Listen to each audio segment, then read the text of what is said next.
സംസാരിക്കുന്നത്. ഞാനൊരു നല്ലൊരു മോട്ടിവേഷൻ ട്രെയിനറോ അതല്ലെങ്കിൽ ഒരു ഉജ്ജ്വല പ്രാസംഗികരോ ഒന്നുമല്ല.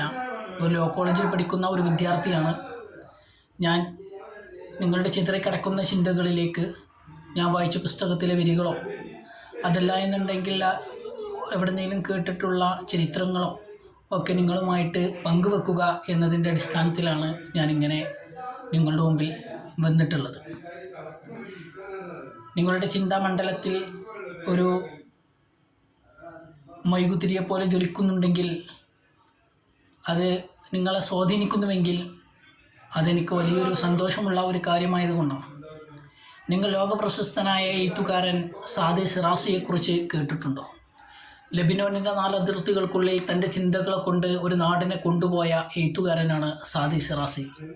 അദ്ദേഹത്തിൻ്റെ പ്രശസ്തമായ ഹൃദയസ്പർശമായിട്ടുള്ള കവിതകൾ കേട്ട് അദ്ദേഹത്തെ ഒരിക്കൽ രാജാവ് തൻ്റെ കൊട്ടാരത്തിലെ ആസ്ഥാന കവിയായി നിയോഗിക്കുന്നതിന് വേണ്ടി സാദി സിറാസിയെ കൊട്ടാരത്തിലേക്ക് ക്ഷണിക്കാൻ വേണ്ടി അവിടുത്തെ മന്ത്രിമാരെ പറഞ്ഞയക്കുകയുണ്ടായി. മന്ത്രിമാർ ചെന്നിട്ട് സാദി സിറാസിയോട് പറഞ്ഞു, നിന്നെ രാജാവ് കൊട്ടാരത്തിലേക്ക് ക്ഷണിക്കുന്നുണ്ട്, കൊട്ടാരത്തിലേക്ക് വരണമെന്ന് പറഞ്ഞു. സാദി സിറാസി പറഞ്ഞു, ഞാൻ കൊട്ടാരത്തിലേക്കില്ല, ഞാൻ ഇവിടെ തന്നെ ഇരിക്കുകയാണ് എന്ന്. കുറച്ച് ദിവസങ്ങൾ കഴിഞ്ഞപ്പോൾ രാജാവും പട്ടാളവും മന്ത്രിമാരും വേട്ടയ്ക്ക് വേണ്ടി അങ്ങാടിയിലൂടെ പോകുമ്പോൾ അങ്ങാടിയുടെ തെരുവിൽ സാദി സിറാസി ചോളപ്പൊരി കുറിക്കുന്നത് കണ്ടു. രാജാവ് പറഞ്ഞു മന്ത്രിമാരോട്, പോയി അവനെ വിളിക്ക്. അന്ന് അവൻ കൊട്ടാരത്തിലേക്ക് വന്നിരുന്നുവെങ്കിൽ അവന് ഈ ഗതി ഉണ്ടാകുമായിരുന്നില്ല.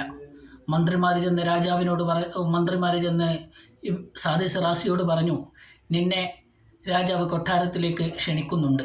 അന്ന് ഞങ്ങൾ വിളിച്ച ദിവസം നീ വന്നിരുന്നുവെങ്കിൽ അങ്ങക്ക് ഇത്രമാത്രം പ്രയാസങ്ങളൊന്നും ഉണ്ടാകുമായിരുന്നില്ല. സമ്പൽ സമൃദ്ധമായ ഭക്ഷണവും നല്ല വസ്ത്രവുമായി കൊട്ടാരത്തിൽ സുഖമായി ശിഷ്ടകാലം കഴിയാമായിരുന്നു എന്ന്.